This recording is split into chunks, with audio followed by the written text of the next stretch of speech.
ahorita montarles el video, que no lo había iniciado, ahora sí, tener como o mirar las características de estos animalitos para poder saber como qué estrategias son como las más adecuadas y empezarnos a hablar que dentro de estas estrategias para controlar la cantidad de roedores que puedan haber como en nuestros predios productivos, hay unos métodos o unos mecanismos indirectos que están como muy basados en cambios de comportamiento, mejores prácticas y demás. Y hay unos métodos o unos mecanismos directos que son los que van direccionados específicamente a combatir o a ahuyentar a estos roedores, pero que los hacemos, digamos, estratégicamente para, para que tengan una acción sobre los roedores, el mejoramiento del medio ambiente, el cambio de las prácticas culturales, pues van a ejercer o van a tener es un impacto, digamos, secundario sobre los roedores, entonces por eso es que se llaman como mecanismos indirectos. Entonces, el propósito como de todos estos eh, protocolos o todas estas herramientas para mantener alejados a los roedores de nuestros predios productivos, tiene, digamos, el objetivo de minimizar, pues ahí yo en la diapositiva yo les coloco que eliminar, pero realmente por las condiciones en las cuales se encuentran los predios rurales es difícil generar una erradicación, pero sí por lo menos disminuir a la menor cantidad posible la cantidad de animales. También veíamos ayer un poquito que los podemos, digamos, atacar entre comillas desde una perspectiva un poco pasiva o desde una perspectiva activa, que cuando hacemos o que la idea es manejar un poco las dos perspectivas, que un poco la perspectiva pasiva se puede vincular a generar herramientas o a establecer mecanismos de control indirecto y que un poquito la perspectiva activa para el control de roedores va enfocada o direccionada al empleo de los mecanismos directos para controlar la cantidad de la población de roedores que podamos llegar a tener en nuestros predios productivos.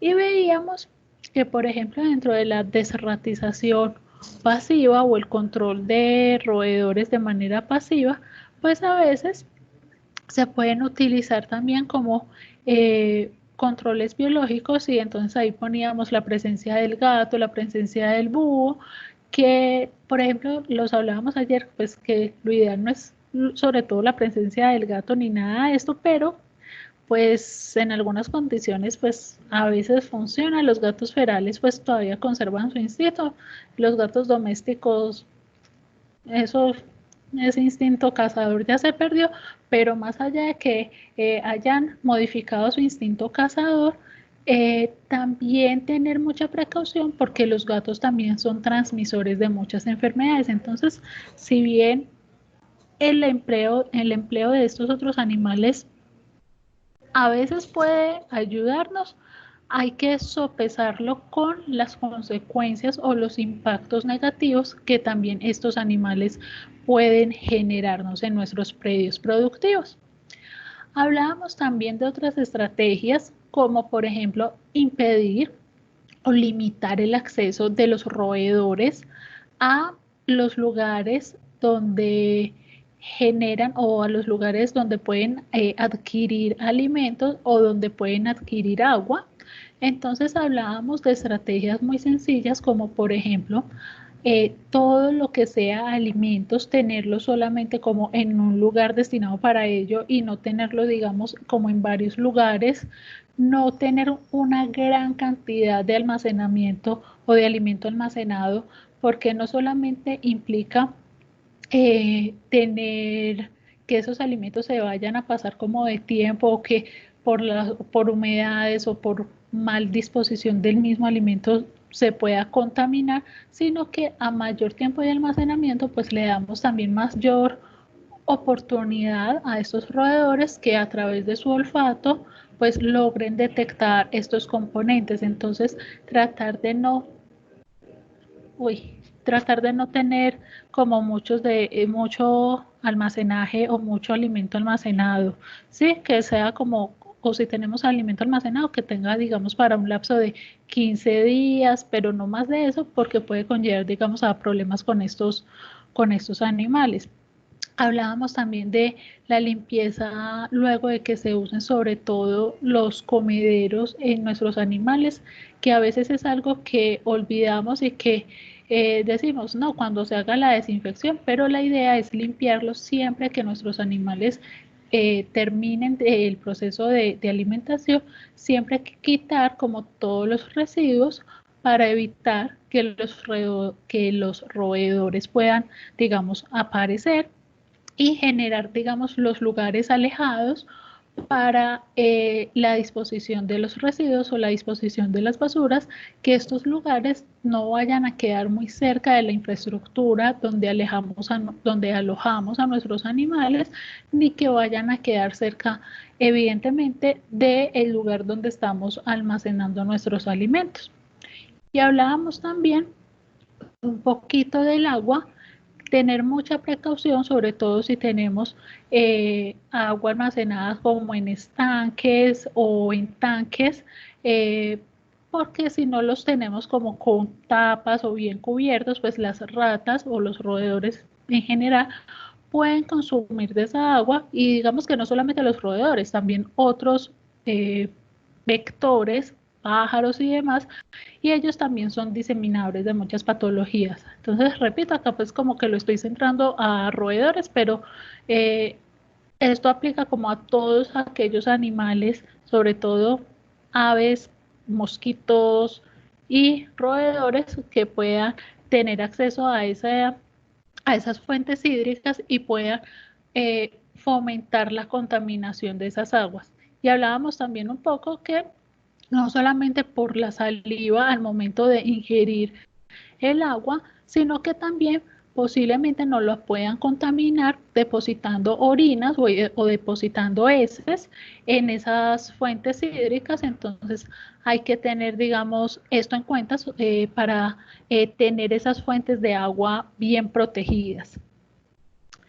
Hay algunas como condiciones técnicas que son eh, entre comillas, fáciles, y digo entre comillas fáciles, porque hay algunas que van a requerir una inversión de dinero importante. Hay otras que, por ejemplo, nosotros, tanto como zootecnistas o como veterinarios, nos quedamos muy limitados y necesitamos asesorías, por ejemplo, de ingenieros ambientales o de ingenieros agrícolas, ¿cierto? Entonces, son en teoría fáciles, pero hay que mirar que hay algunas que definitivamente se escapan a nuestro quehacer profesional y que vamos a requerir ayuda de otros profesionales. Por ejemplo, cuando acá dentro hay unas condiciones técnicas, nos dicen que sótanos con suelos alquitranados. El alquitrán es un químico, pero nosotros no lo manejamos realmente, ni somos los expertos en hacer diluciones.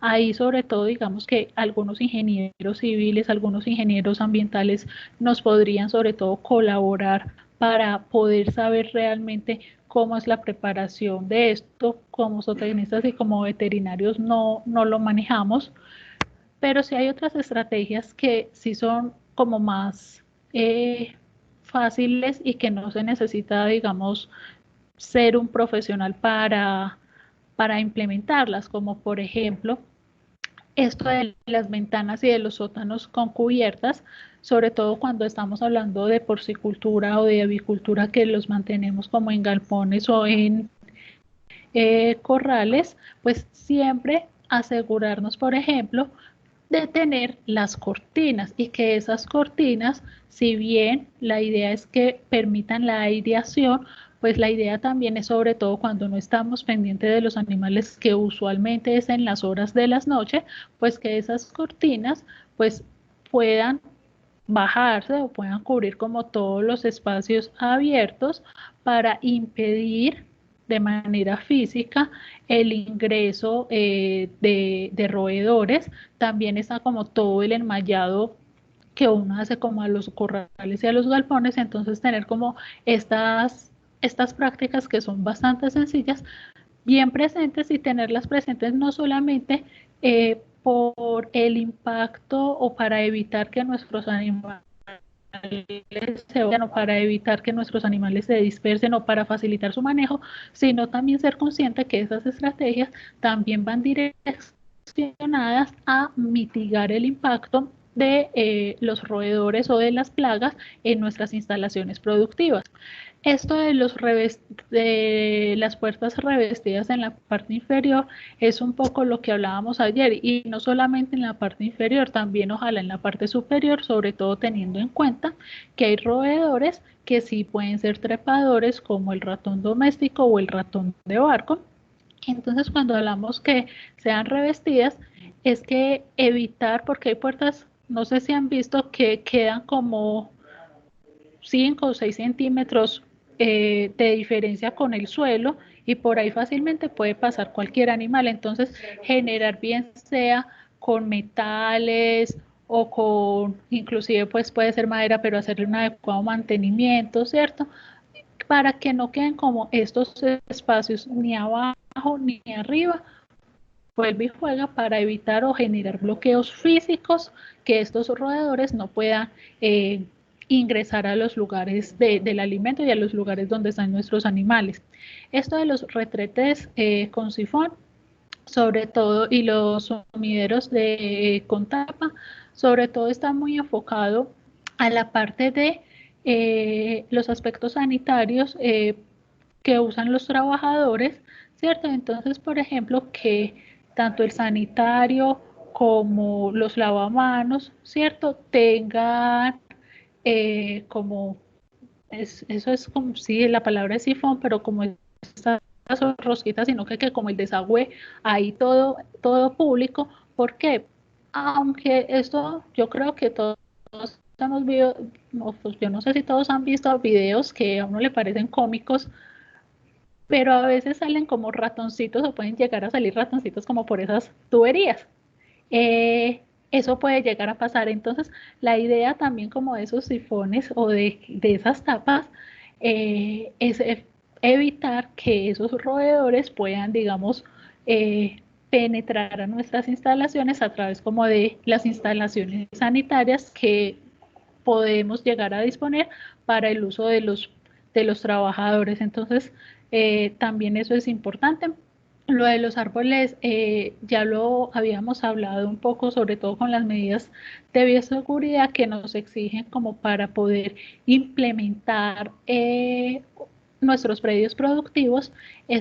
Los árboles actúan como una barrera, sobre todo para los vientos y evitar también que lleguen como microorganismos patógenos a nuestras instalaciones, pero también actúan como barrera física y digamos que les podemos, sin ser nocivos con los roedores, pues si tenemos los árboles como una cerca y los árboles deben de estar a una distancia de la infraestructura, que si la memoria no me falla, en este momento son de aproximadamente 50 a 60 metros de distancia para uno poder generar esa barrera natural. Eh, Estamos haciendo un cambio cultural, no estamos atacando a los roedores, ¿cierto? Pero les estamos bloqueando de alguna forma o les estamos también generando diferentes olores para camuflar los alimentos y demás. Entonces es una forma que pues en el corto plazo puede que uno no vea la solución, pero que en el mediano y largo plazo es una estrategia también que ayuda a disminuir la cantidad de estos animales. La revisión periódica, esa es como la tarea día a día que tenemos que hacer. Revisión periódica, ya vamos a mirar un poquito más a fondo esto, pero hace como sobre todo relación eh, a checar, a mirar la infraestructura, mirar ayer lo que veíamos, si hay presencia de materia fecal, si hay presencia, por ejemplo, de orina en esas instalaciones, si hay presencia, por ejemplo, de pelos de esos roedores, si hay artefactos que uno empieza a encontrar como dañados sin explicación aparente. Entonces, a eso es a lo que hace la referencia a esto de la revisión periódica.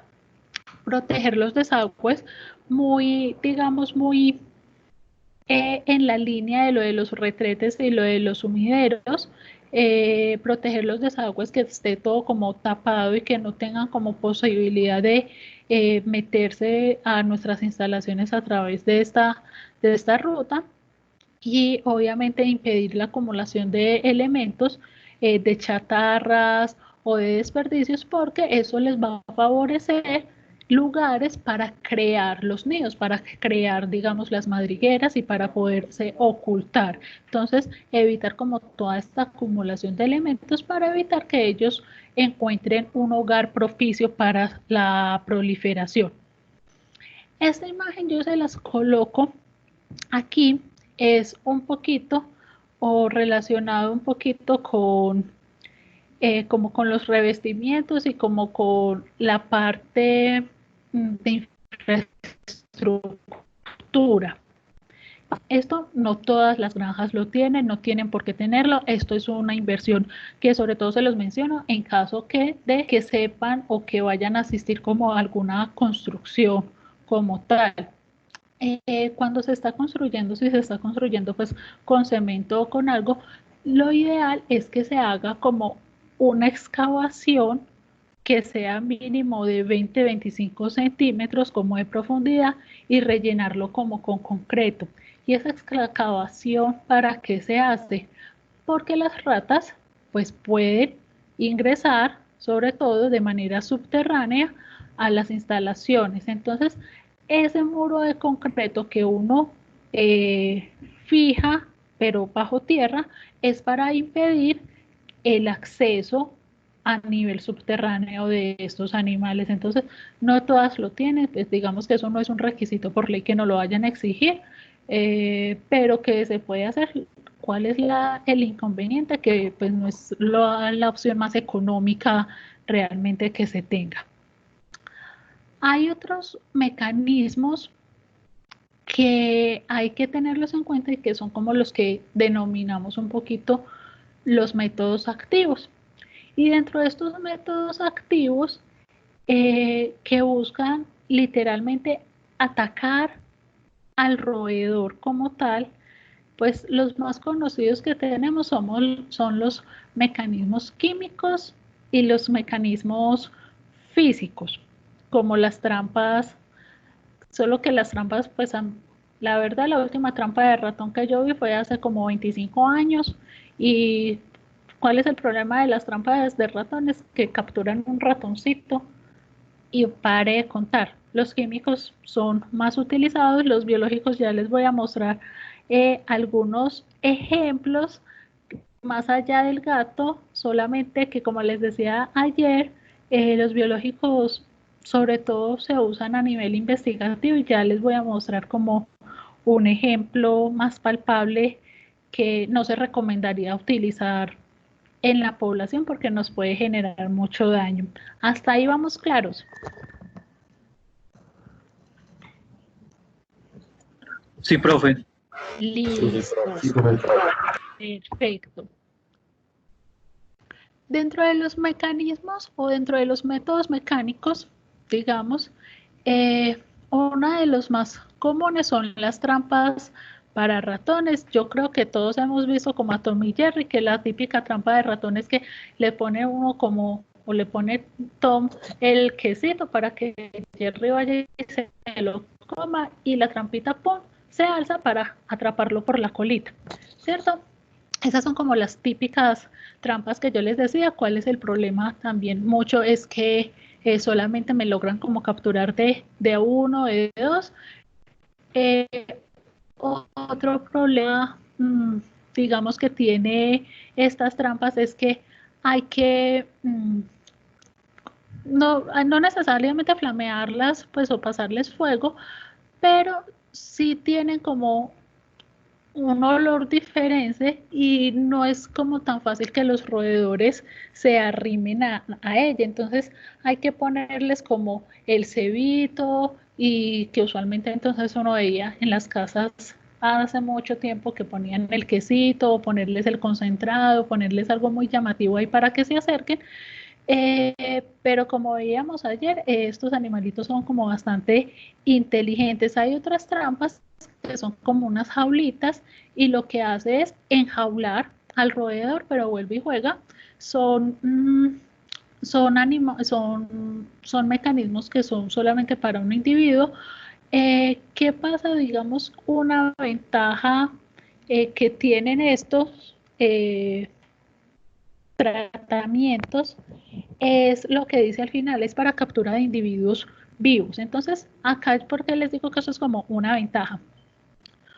A veces nos interesa, como veíamos ayer, por ejemplo, marcar a los individuos para conocer el grado de infestación. Entonces, podemos utilizar como esas trampas para poder capturar a los individuos, hacer el proceso de marcaje y volverlos a liberar. Entonces, es como uno de los mecanismos que funcionaría para realizar estos mecanismos para determinar la infestación, pero realmente no son los mecanismos que más utilicemos en los predios productivos. Estos mecanismos a veces, pues digamos que por experiencia propia, les digo la última vez, y porque chiquita vivía en otro lado y demás, entonces la última vez que lo vi fue cuando tenía como 5 o 6 años, en una cacería de ratones en la casa donde yo vivía, pero uno puede encontrar eso sobre todo acá en la ciudad, si hay en alguna vivienda hay un problema o detectan un ratoncito o algo así, pero en el campo o en las producciones no es lo más común. Este se los menciono porque lo van a ver en el mercado. Eh, teóricamente, lo que hace es que emplea el ultrasonido, nosotros no lo podemos escuchar, pero los ratoncitos tienen un oído mucho más fino que nosotros y logran escuchar, digamos, estas ondas. Teóricamente, lo que hace esto es que genera un ruido tan fastidioso para los animalitos que ellos no se acercan. Eh, lo he utilizado y la verdad es que yo no he visto ningún efecto. No, que a mí me haya funcionado, a mí no me ha funcionado, yo se los reporto porque lo van a encontrar muy frecuentemente en el mercado, pero que es obviamente desratización pasiva, pues no vamos a atacar o a matar a los roedores, pero pues sinceramente yo nunca he visto como una disminución en la cantidad de animales solamente utilizando el ultrasonido, pero lo pueden ver en el mercado, lo pueden ver por los comerciales de televisión y es bastante famoso también para que las cucarachas y yo no sé qué, yo no sé cuántas otras plagas adicionales. La verdad es que yo no he visto ningún efecto con eso, pero bueno. Estos son los métodos biológicos y acá es donde yo les decía. Podemos hablar un poco como el gato, sobre todo el perro, algunos perros cazadores, pero pues sobre todo el gato. Pero les decía que este sobre todo se usa más en investigación. Hay algunos cebos o algunas sustancias que lo que hacen es afectar las células germinales o los espermatozoides de los machos para que se vuelvan estériles, ¿cierto? Pero eso digamos que todavía está en estudio, entonces por eso se los menciono que está como en procesos de generación y demás. Lo que haría o lo que hace es destruir como los espermatozoides y no y disminuir la fecundación que puedan tener ellos. Entonces, esa es como una otra estrategia. Y esta es la que yo les quería mencionar, que no es muy adecuada porque nos puede generar también muchos problemas a nosotros, y es la de la inducción de epidemias controladas.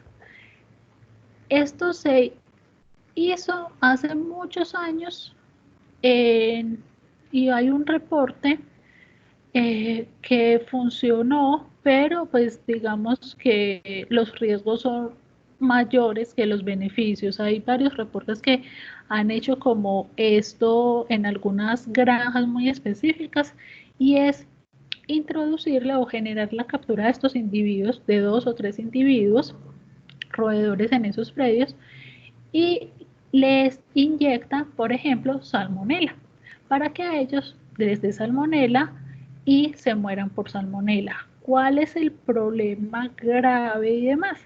Que estos individuos, los roedores, pues pueden ir a consumir agua, se pueden acceder a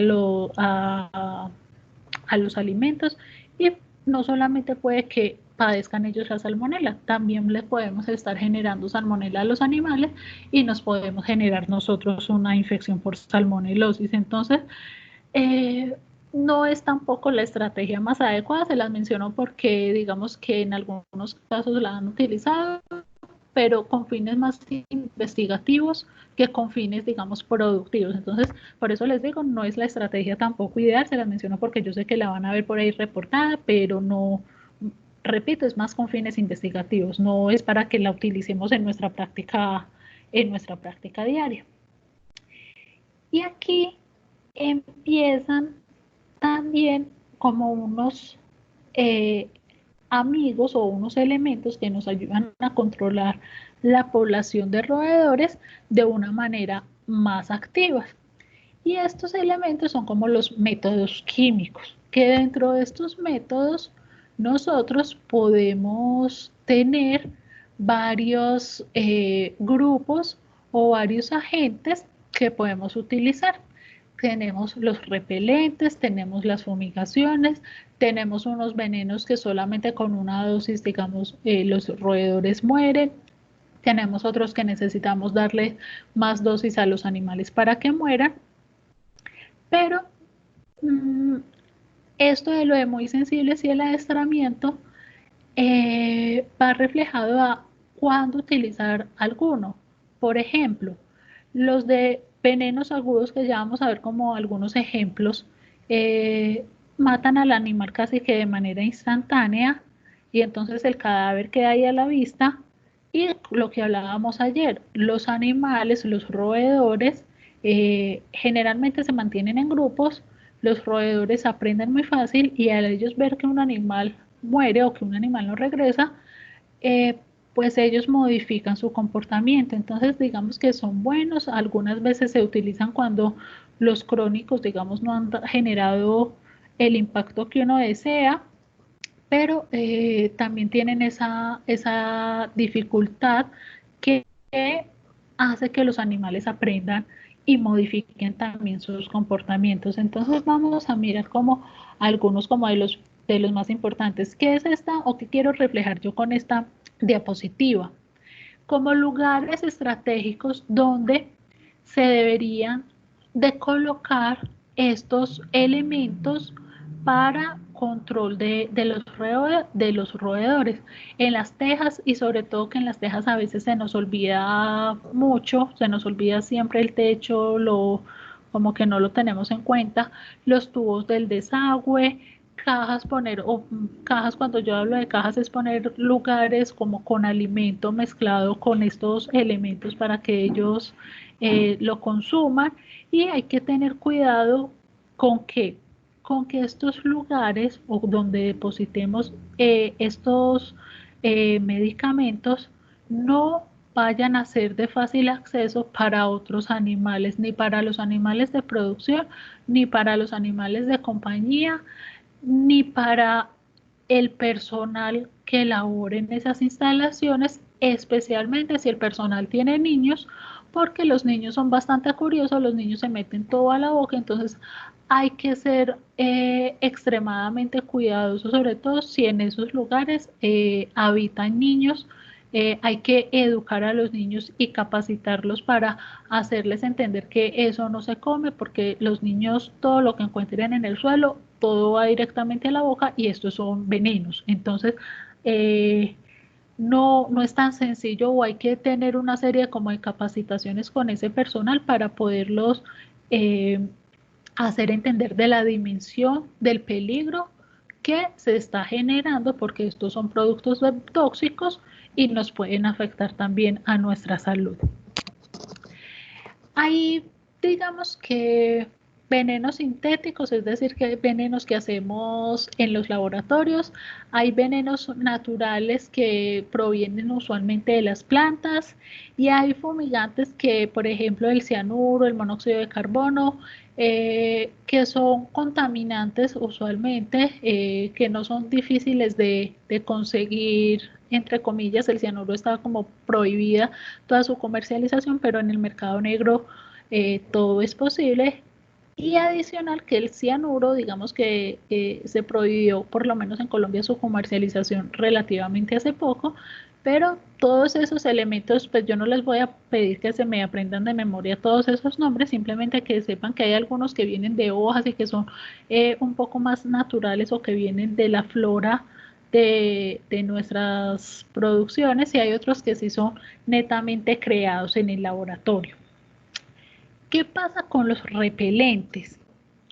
Los repelentes son muy útiles, pero tienen una desventaja para nosotros en términos de si, por ejemplo, tenemos una infestación muy alta, estos repelentes no matan a los ratones. ¿Qué hacen los repelentes? Los repelentes usualmente son productos que utilizamos en alrededor, por ejemplo, de las canecas o alrededor de las estivas o alrededor de los cables eléctricos, ¿cierto? Y lo que estos productos tienen es que tienen un sabor muy, muy, muy desagradable, y lo que genera es que el roedor se aleje. Como les digo, no es como tóxico, perdura en el tiempo.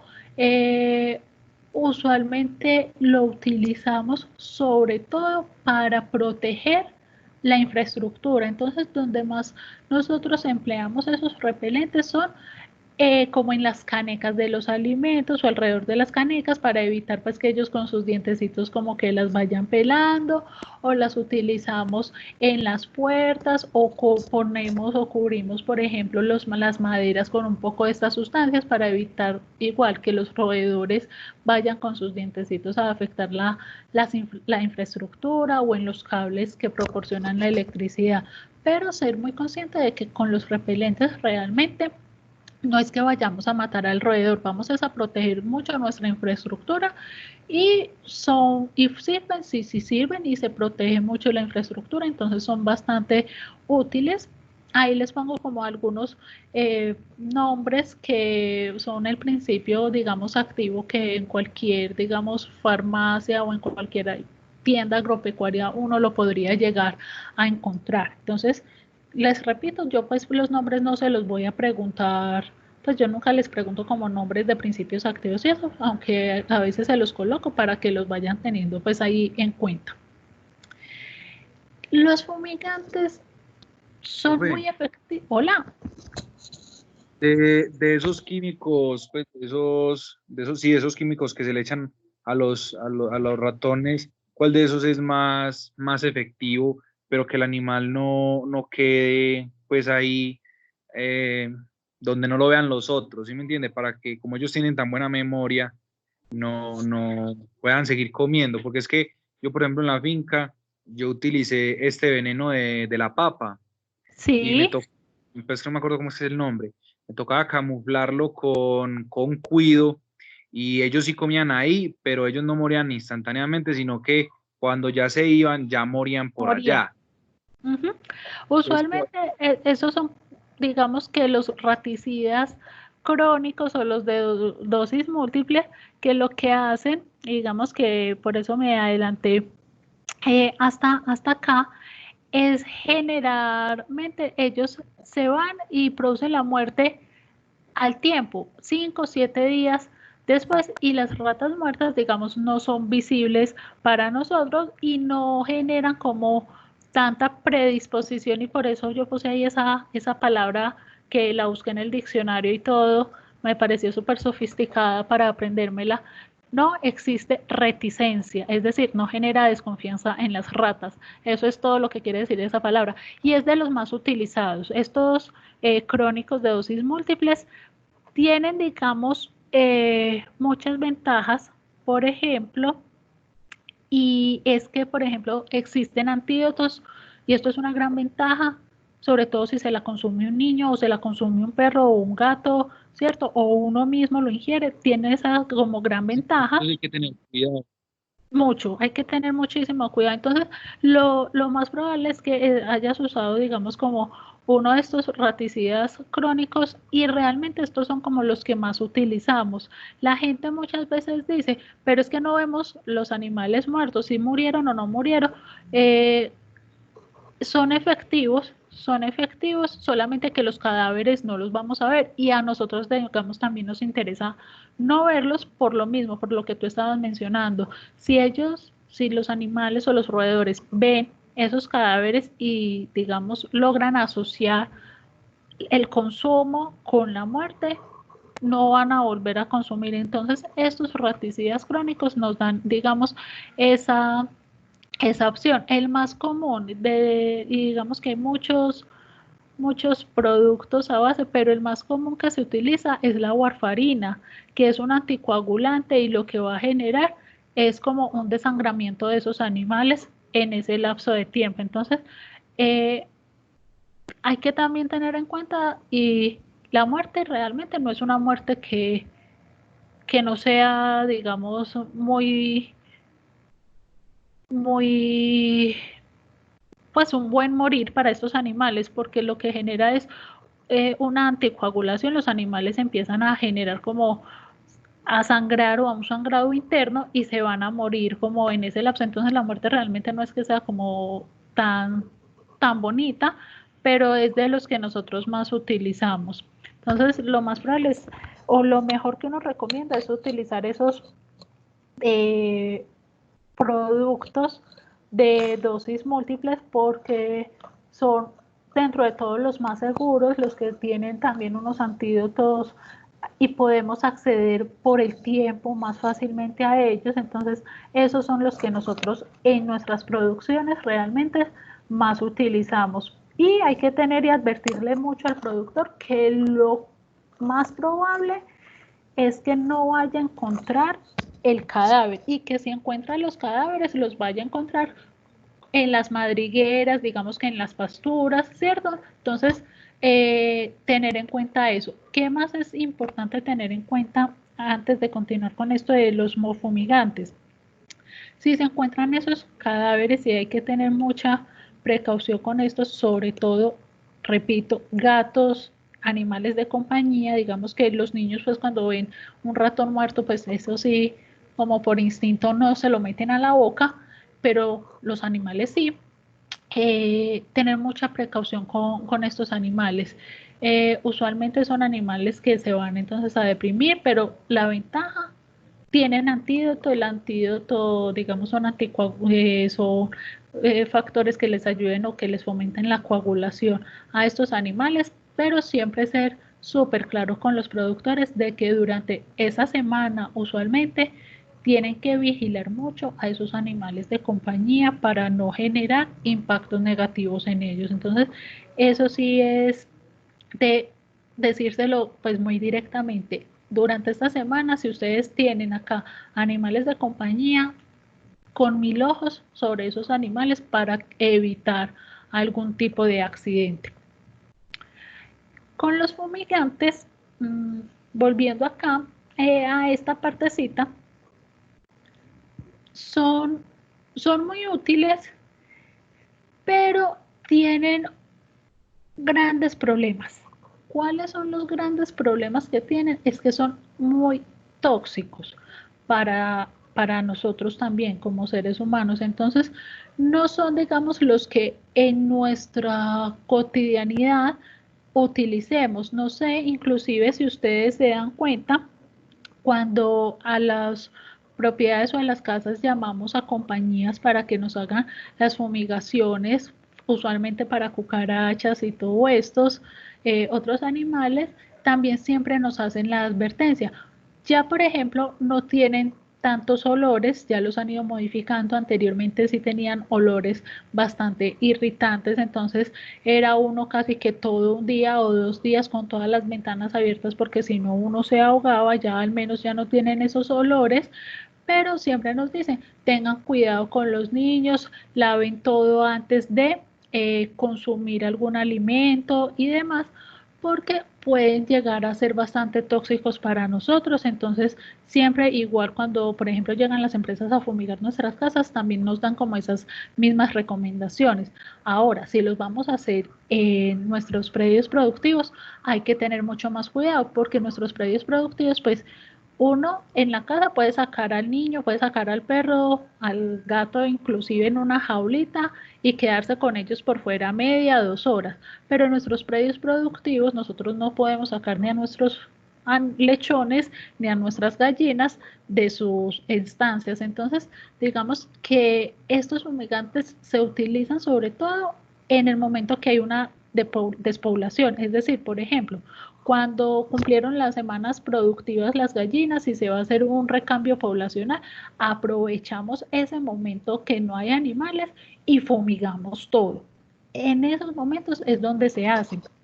¿Qué más es importante acá tener en cuenta? Que para hacer fumigaciones sí se tiene que llamar a una empresa certificada.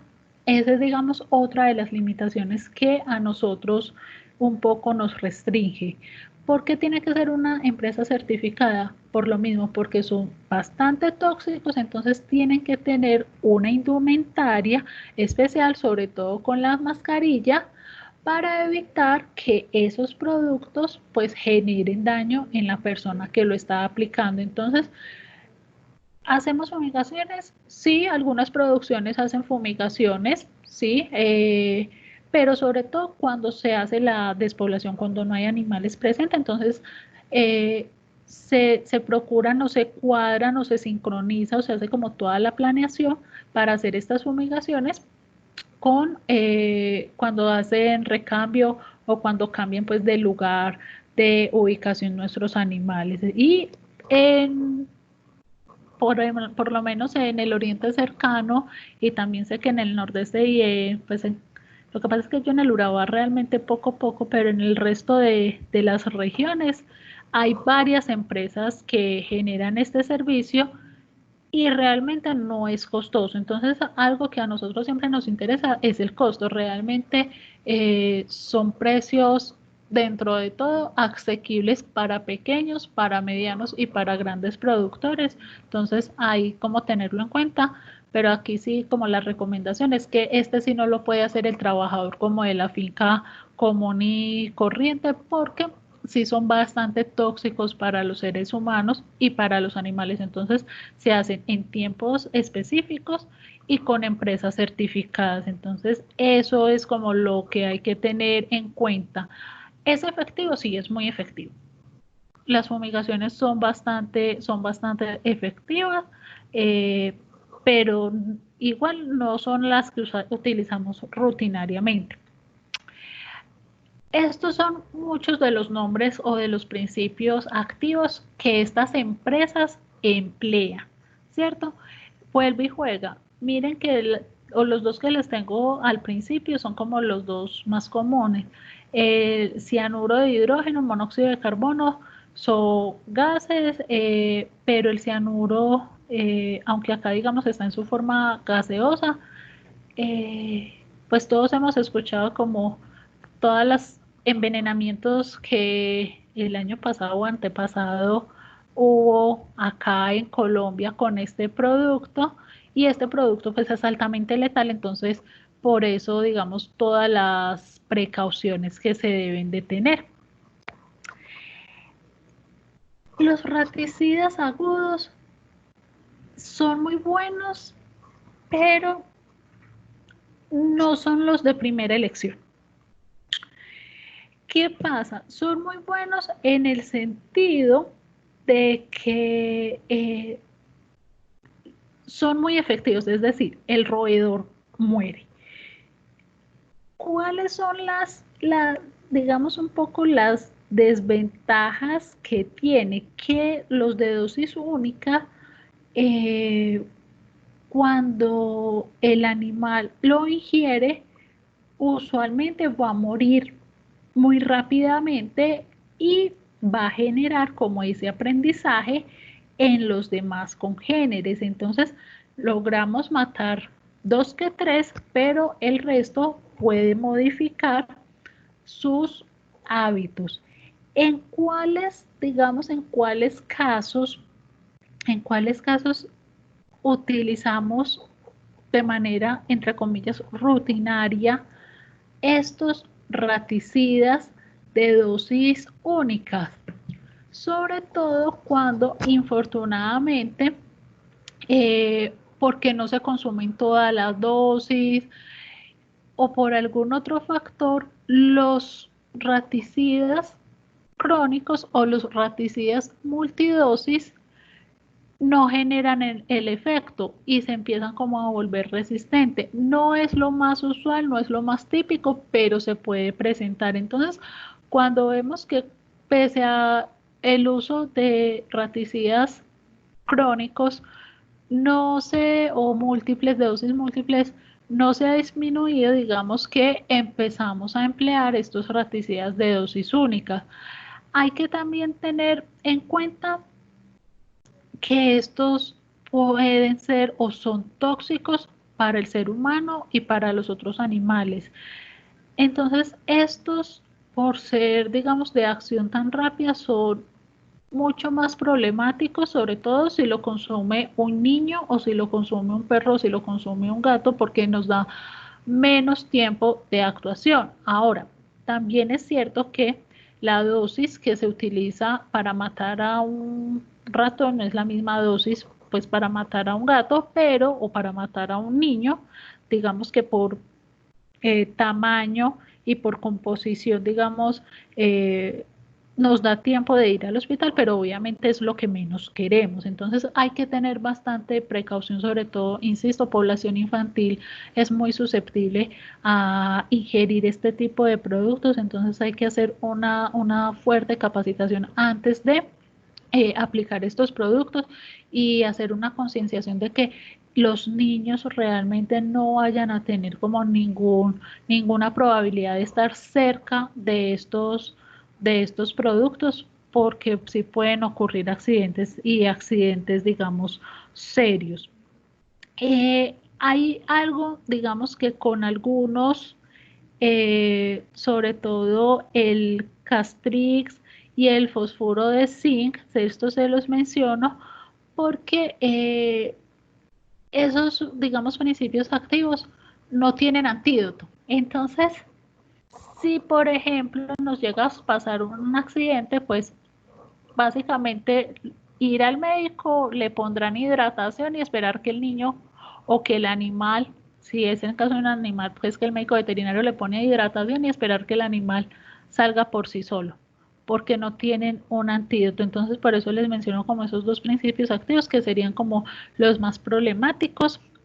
Eh, Tiene unas ventajas, digamos, en relación con la población a la cual queremos atacar, y es que no genera resistencia genética, y no genera resistencia genética por el hecho de que no da tiempo de que el animal vaya a generar una reproducción o vaya a poder concebir y que haya o que traspase pues como esta habilidad a sus descendientes. Entonces los mata muy rápido, pueden hacer 1000 ratoncitos mal y los 1000 ratoncitos van a ser susceptibles como a estos productos.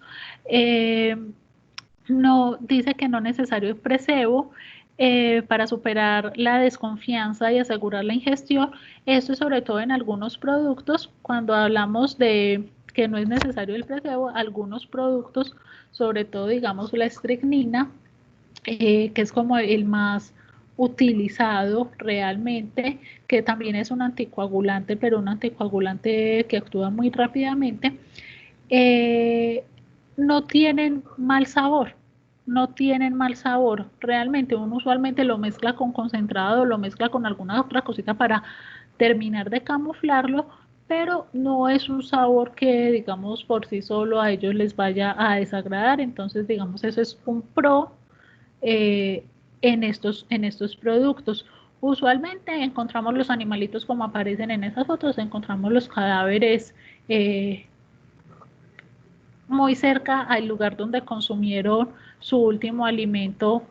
Ahí sí, entonces encontramos como los cadáveres y pues sí los tenemos que recoger y hacer la disposición de ellos. Los múltiples que yo les decía ahorita, realmente es como la mejor opción que nosotros disponemos, no solamente porque no van a permitir o disminuyen que ellos aprendan y que modifiquen sus comportamientos, sino que son también menos tóxicos para nosotros y para los otros animales. Entonces, no solamente por ser menos tóxicos, también nos dan más tiempo de solicitar ayuda y de, digamos, lidiar con el incidente que hubiese podido pasar. Estos productos tienen antídotos, entonces nos van a dar mayor cobertura o mayor capacidad de accionar, ¿cierto? Acá les menciono, el calciferol es el único que no tiene como efecto anticoagulante, pero lo que yo les decía, lo que hacen estos eh, medicamentos o estos raticidas es generar unas hemorragias internas en estos animalitos, no van a tener capacidad de coagular y finalmente se van a morir. ¿Qué pasa? Y por eso les decía que en caso de que estos rodenticidas o estos raticidas no estén funcionando, se utiliza el de acción única. Miren acá, alta resistencia y hábitos alimenticios. Puede ser que no se hayan consumido la cantidad necesaria porque ya estaban como más pesados, entonces no tuvo la mejor absorción, comieron de otras cositas, estuvieron haciendo daños en otro lugar, entonces empieza y como uno pues no tampoco puede poner estos elementos en todas las instalaciones, sino que uno establece sobre todo en las cañerías o en los desagües, en los techos, como en las puertas y así como lugares, pues posiblemente o en algunos casos logran generar como esa resistencia o el anticoagulante básicamente no logra hacer como el efecto deseado.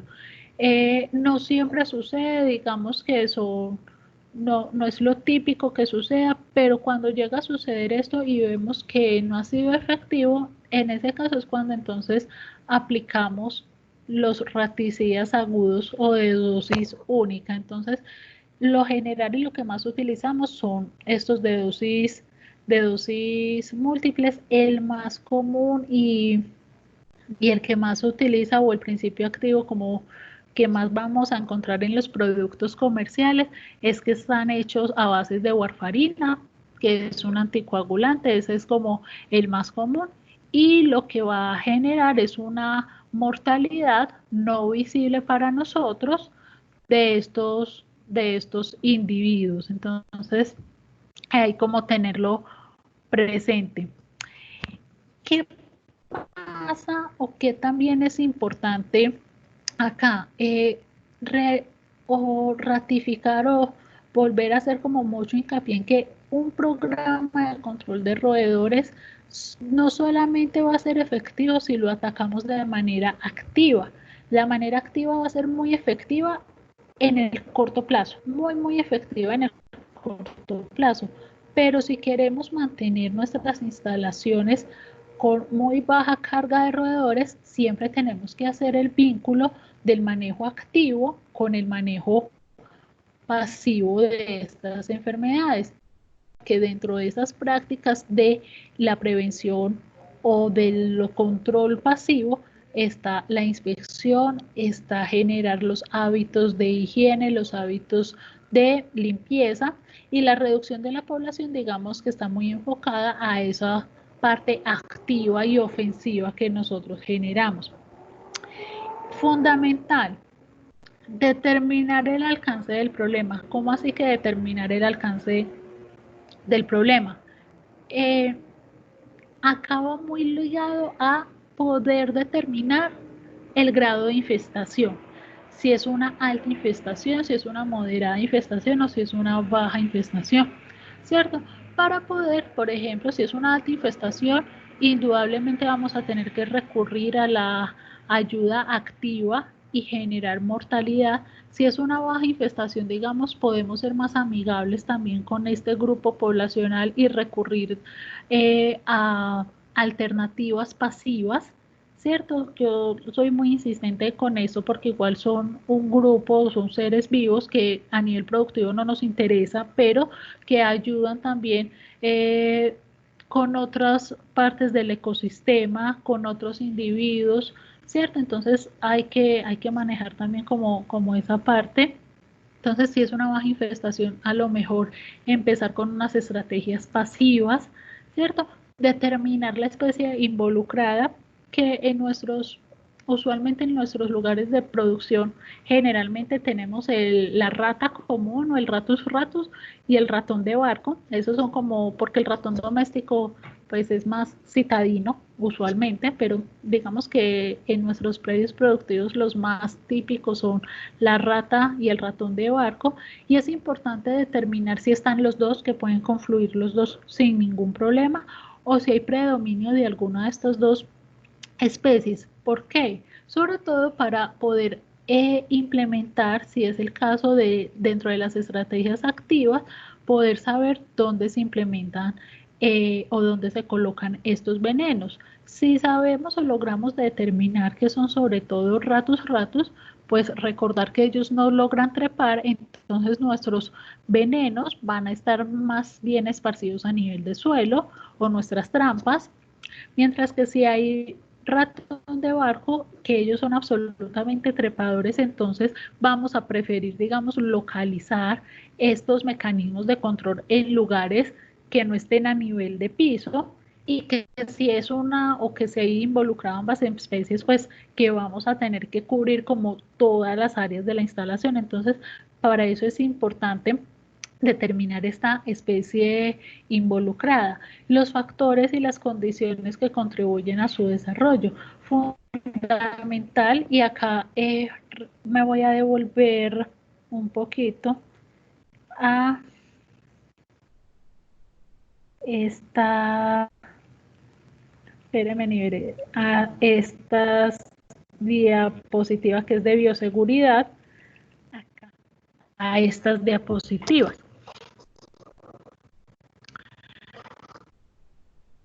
Por ejemplo, si tenemos los alimentos en costales pero no los tenemos sobre estivas, es mucho más probable que empiecen a llegar los roedores. Si los tenemos en costales en lugar de canecas, también es más probable que empiecen a llegar roedores, entonces tenemos que ser más cautelosos. Si los tenemos en canecas pero los dejamos destapados, son factores que van a permitir que estos animales lleguen más, aunque no lo queramos admitir, porque, y a veces no lo queremos admitir, pero es nuestra realidad. Son estos elementos para hacer las construcciones son muy buenos cuando tenemos pequeñas o cuando trabajamos con pequeños productores o cuando trabajamos con personas que tienen producciones para el autoconsumo. Las construcciones en madera y demás son muy buenas y yo, digamos, no tengo nada en contra de ellas, pero hay que tener mucho más cuidado.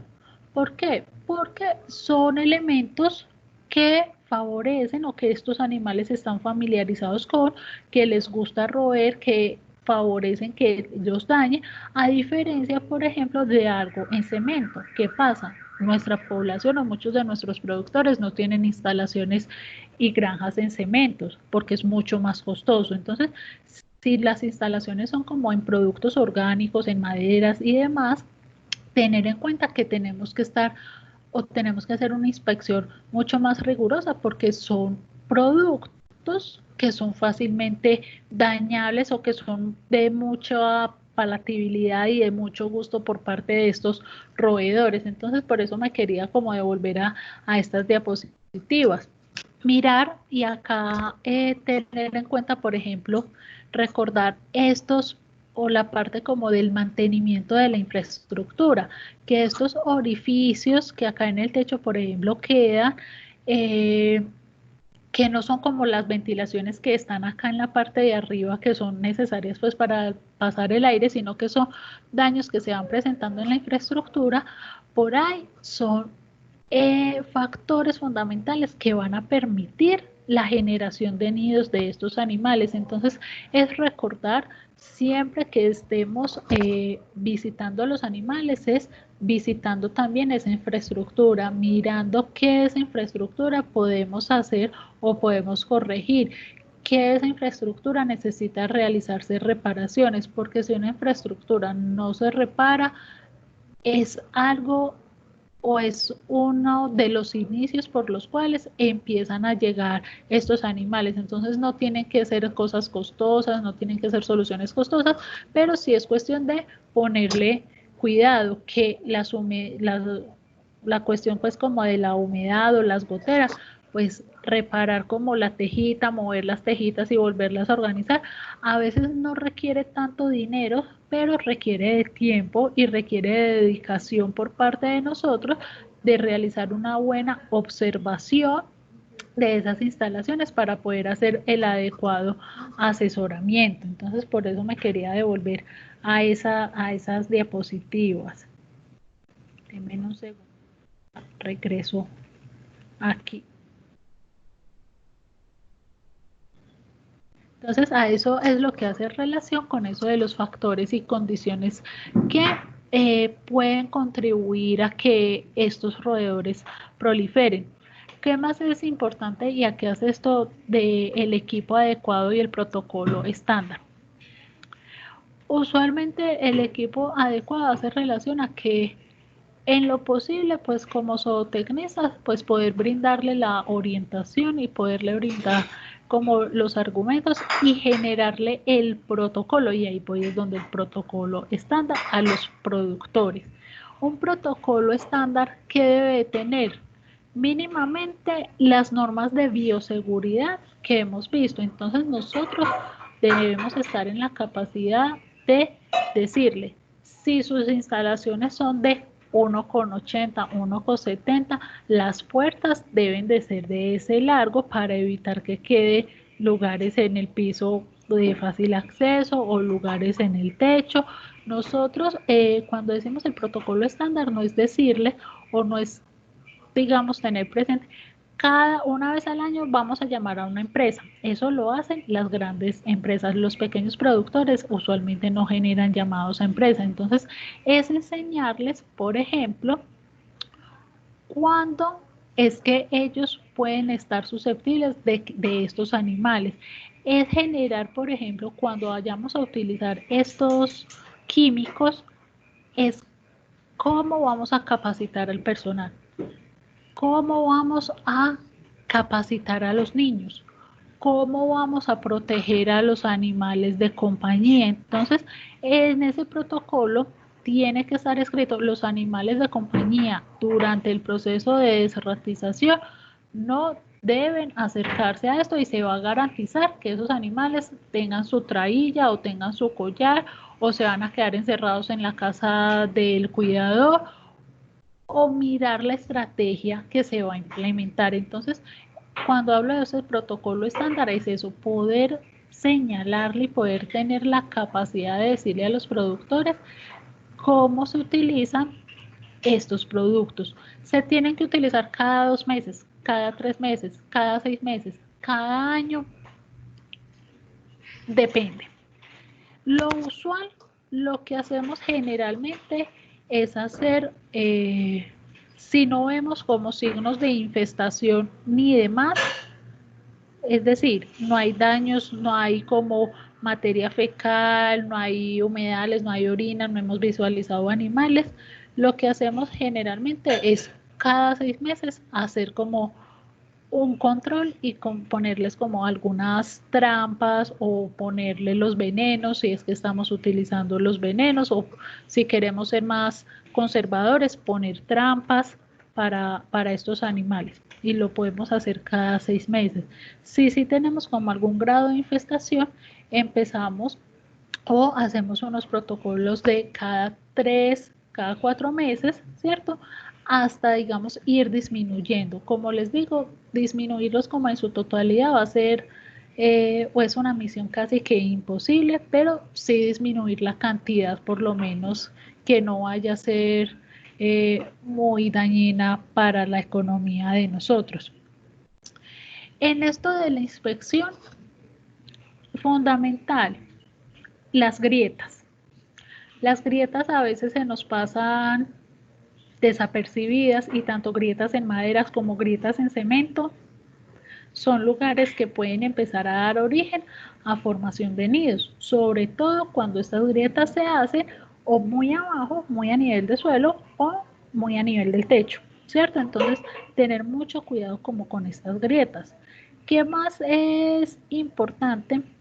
Acá el acúmulo de chatarras, eso es un nicho para que ellas formen sus nidos. Acá en esta imagen es un costal, y digamos que acá pueden ver como algunos punticos negros.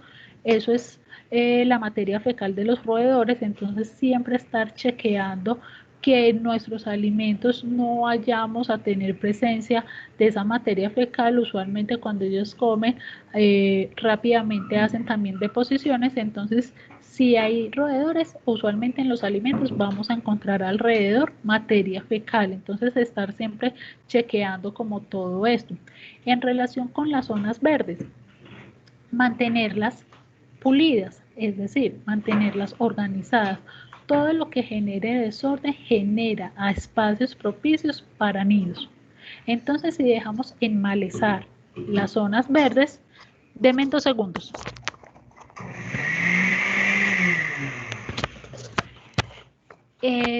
Denme 2 segunditos, 2 segunditos. Qué pena, niños, con ustedes.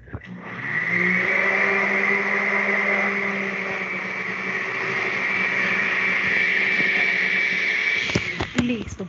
Entonces, si dejamos enmalezar los potreros, o si dejamos enmalezar, por ejemplo, las zonas verdes, digamos, de descanso de esos predios productivos, eso van a ser lugares estratégicos, sobre todo para las ratas, sobre todo para que las ratas logren encontrar dónde generar sus madrigueras y dónde ocultarse. Entonces, entre menos dejemos enmalezar, y entre más cuidado les pongamos como a estas zonas verdes, menos probabilidad de crecimiento y de proliferación de estos animales en nuestros predios productivos.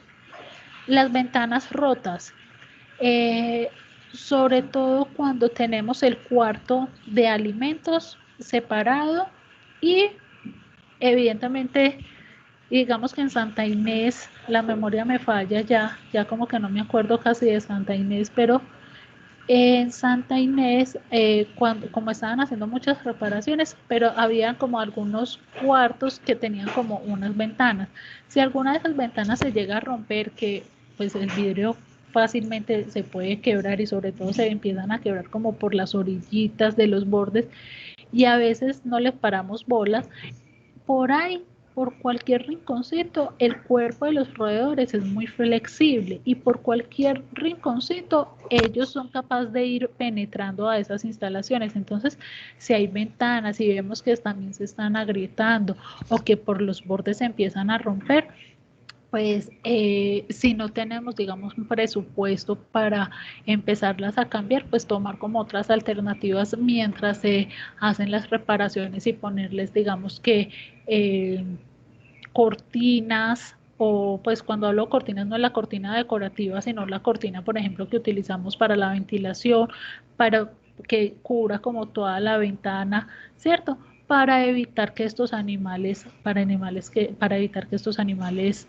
lleguen. Lo de los arbustos y la vegetación colindante, las barreras naturales, ya lo hemos hablado, que no vayan a estar inmediatamente, sino que tengan una distancia de 50, 60 metros como de la infraestructura, para poder favorecerle, o no favorecerles, quitarles como un poco el acceso, mezclarles, o evitar que el olor de los alimentos, evitar el olor que nuestros animales tienen, logren llegar a estos roedores y mantenerlos, digamos, lo más alejados posibles. Procurar que todos nuestros, sobre todo alimentos, pues no vayan a estar en el piso y no vayan a estar pegados a las paredes. Y esto de no estar en el piso y no estar pegados a las paredes es para evitarle la facilidad que tienen estos animales, sobre todo los ratones de barco, de trepar. Pues si están pegados a las paredes, pues estos animales van a poder acceder muy fácil, y si están pues sobre el piso, estos animales pues obviamente van a acceder a ellos como si nada. ¿Qué más es importante? Y esto como de la demarcación lineal. Esto de la demarcación lineal básicamente hace relación a las esquinas. ¿Cómo así que a las esquinas? Lo que se intenta es que no hayan como lugares, o que las esquinas como que no sean puntiagudas, sino que sean como redondeadas, para facilitar un poco como todos los procesos de limpieza. Cuando las esquinas son puntiagudas, es mucho más difícil que cuando hagamos la limpieza logremos quitar como los desperdicios que se generen allí. Cuando son redondeadas, es mucho más fácil generar como todos estos procesos de limpieza. Entonces, generalmente lo que nosotros buscamos es en ese cuarto, sobre todo cuartos de alimento, que esos alimentos estén separados, que hayan distancia entre el muro, que haya distancia en el piso, que no estén sobre el piso, y que esas esquinitas estén como, y venden muchas cositas para modificar y son pues muy baratos, no sé cómo se llaman, son como unos taponcitos, y lo que hacen es como cambiar esquineros, creo que se llama, no estoy muy segura del nombre, y lo que hace es que cambia como la puntica de la esquina para que en lugar de que quede en triangulito, que quede como en semilunita, y eso ayuda, o son estrategias que ayudan a que estos animales, digamos, no, o se les dificulte el acceso un poco. Lo ideal, que no se maneje el concentrado en costales. Miren que yo en todas estas fotos les he puesto costales, pero lo ideal es que los alimentos no se manejen en costales. Informe escrito. Recuerden, y esto yo he sido como muy insistente con esto desde el primer día, los registros. Lo que no está escrito no sirve.